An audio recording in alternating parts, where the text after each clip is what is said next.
Hello dudes and dudettes.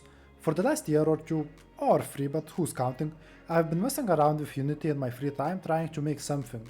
I actually have like 3 other videos about the game I'm trying to make, but don't check them out, because they suck. Hey, but this one also sucks. Of course, I mean shit videos are in my brand guidebook, what did you expect? Anyways, I kinda re-implemented all systems, so we can pretend that those older videos never actually happened, and let's start fresh. So first thing you want to do when making a game is getting those base mechanics completed and polished. It's really important to think about the gameplay first and foremost, to make sure the player movement, aiming, shooting, inventory system, items collection all feel great and easy to use, all weapons are balanced. I mean, that's what I would have said if I were a proper game developer. Luckily, I'm not, so fuck all of that, let's make a planet. Planet. Planet. What the fuck? To make a basic planet we need 3 things. Noise, way to convert that noise into a 3D object, and way to make that object colored. After that we can worry about other less important things like atmosphere, clouds, trees, gameplay. What? Gameplay? What is that? Get the fuck out of my video with that shit, we ain't doing gameplay here, fuck that. So noise.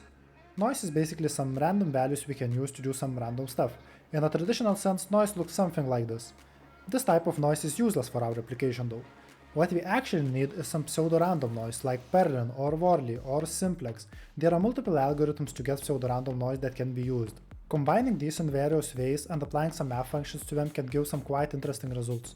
2D noise is often used to create some terrains. You can combine some noise textures to get some interesting results and then use it as a height map for a terrain, where the value of each point of your noise will be used as height of the terrain at the respective terrain location.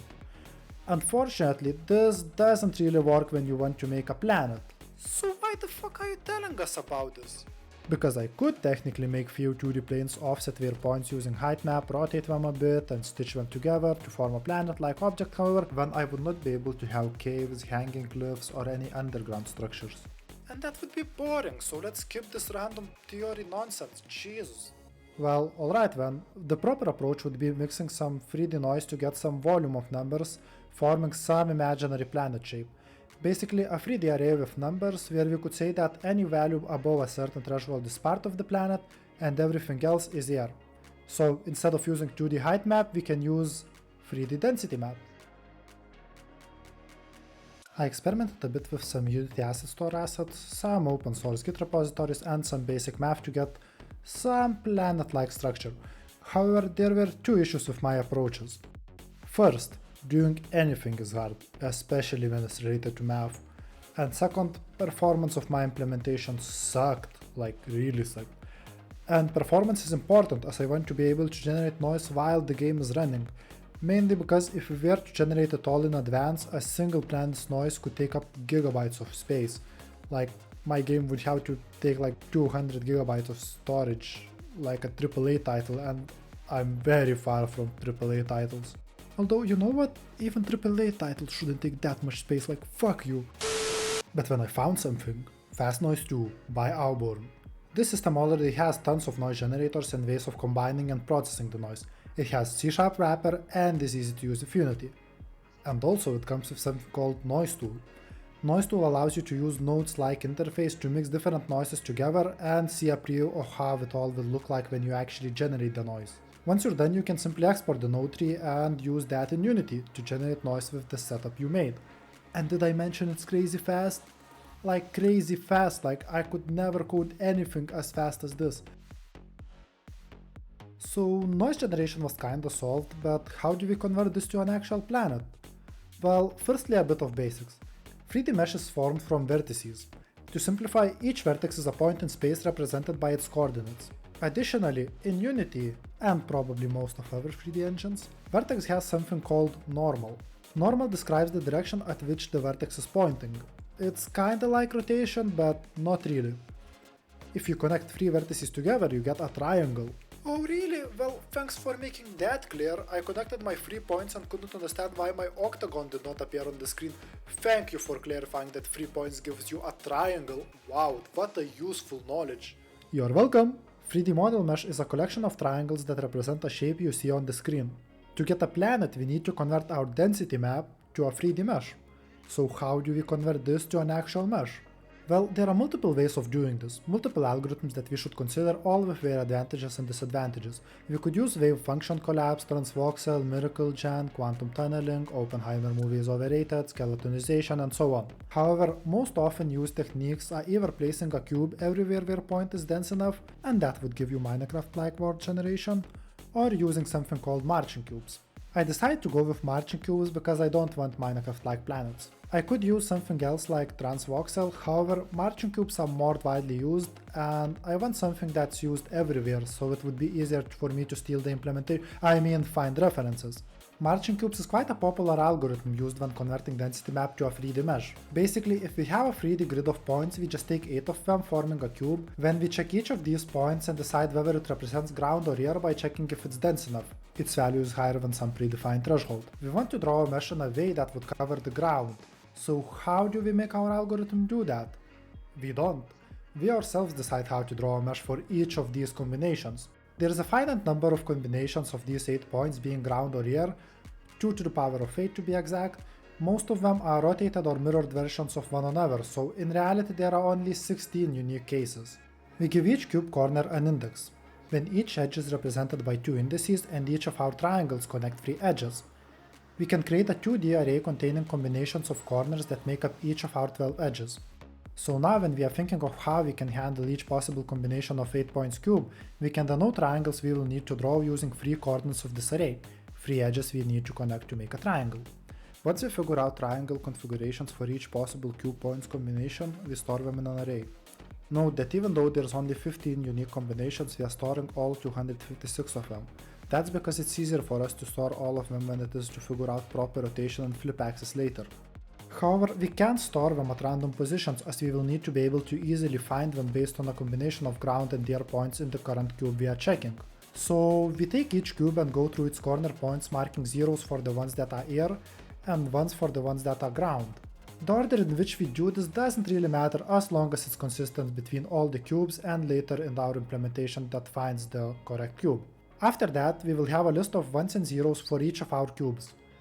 And that is basically a binary number that represents a decimal from 0 to 256. So we can simply put each of our combinations in the array at its specific index. So once we made this array... Dude, what the fuck? Do you actually need to do this for all 256 combinations? That's insane, man! Of course not, that would take forever. I found some references. What? It's not like anyone actually writes that out themselves, everyone just copies from everyone else. Probably the only person who actually wrote them all out was the person who created the algorithm in the first place. Well, they did it themselves. Now, once we have this array, we can iterate our noise data cube by cube, 8 points forming a cube at a time. For each cube we take an integer, set it to 0, then check each corner of this cube, and if it's ground we set the corresponding bit of that corner to 1 in our integer. After all these checks we have a number from 0 to 256 that will point to the combination of triangles we need from our array.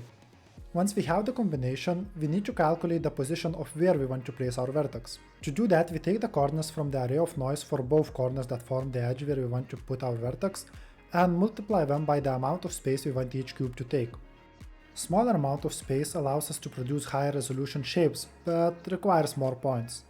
And more points means more data, meaning everything becomes low.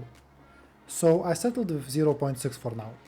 Then we add coordinates of first corner point to half of the difference between first and second corner coordinates to do show formula on the screen. Oh my god, you fucking idiot, you don't have to read the editing notes. This gives us center point of the edge in the world.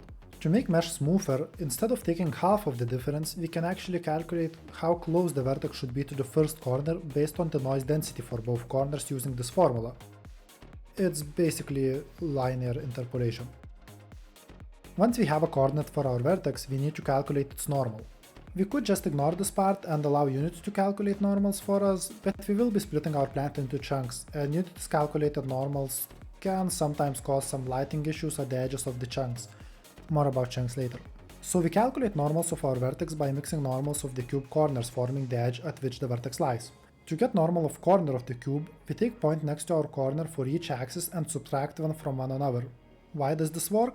Well, I have no fucking idea, it just does, okay? I found it in Game Dev Stack and Change, and I don't even have enough points to comment and ask the person who wrote that. It has something to do with noise being smooth and stuff, whatever. Now, once we have position and normal for our vertex, we also calculate some unique identifier to identify the vertex on this edge. This is done because we will want to reuse this vertex later on, as there will probably be 3 more cubes with the exact same vertex. And after all this, we have one vertex. I'm sorry, what? All this to get one vertex? Yes, isn't that great? Anyways, we performed these calculations for the remaining edges in our combination, adding results of each calculation to our list of vertices data. Once all of that is done, we need to add these vertices to Unity Mesh and tell it how to create triangles out of them. For that, we take each vertex, add its position to vertices array of the mesh, and add its normals to normals array of the mesh. We also add vertices array index of the vertex we just added to the triangles array of the mesh. To avoid duplicate vertices, we use the unique identifier we created previously to check if the vertex was already added, and if it was, we skip adding to the positions and normals arrays and simply add the existing vertex index to the triangles array. After all of this, we have a mesh created from our density map. Now the issue we have is that our planet is massive, so obviously we cannot generate it all at once. To solve that, we can divide it into chunks. Simplest way for doing this is to split the planet into equal size chunks. And I did that initially, of course, but when I still had a lot of data to process if I wanted to have a decent draw distance.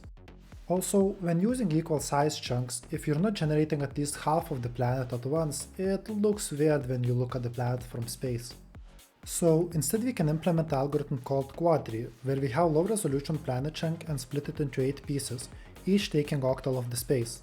Wait, why is it called quadtree? Because it split chunks into 4 pieces. But you just said we're splitting it into 8 pieces. Yes. So shouldn't we call it something like octatree or something? Yes, the correct term is octree, but I will still keep using quadtree in my examples as it is way easier to visualize, and it's basically the same thing just for 2D planes and we're using 3D volumes. So when we check which chunk is player in and split that chunk into 8 again, when we repeat and repeat and repeat and repeat until we get the size and resolution we're happy with. At least that's how it's supposed to work. In reality, my implementation is way more complicated than it sounds from that description. It includes splitting chunks to achieve specific level of details in chunks that are a certain distance away from the player. So the last step for the planet itself is color. Wait, really? You won't give any more details about that? No, fuck off. So the last part for the basic shape of the planet is color.